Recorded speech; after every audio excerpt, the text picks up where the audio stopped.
बाहर बारिश तेजी से गिर रही थी। खिड़की पर बूंदें थपथपा रही थीं।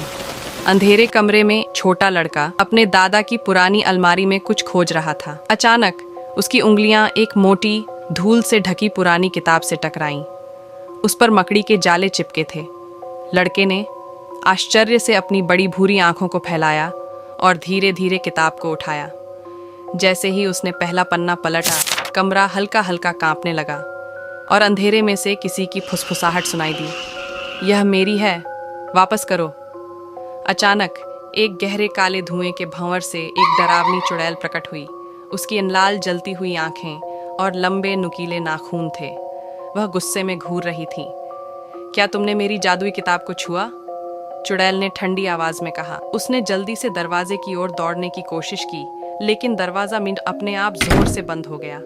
भागने की कोशिश, लड़का हताश होकर इधर उधर देख रहा था। चुड़ैल उसके और करीब आ रही थी। अगर तुमने इसे वापस नहीं किया तो तुम हमेशा के लिए इसकी जादुई शक्ति में फंस जाओगे।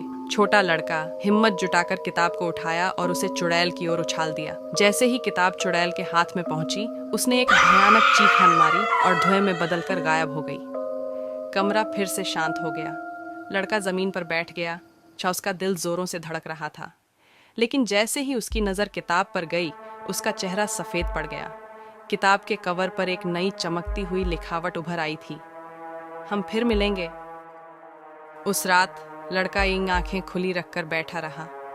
जानता था कि यह कहानी अभी खत्म नहीं हुई थी।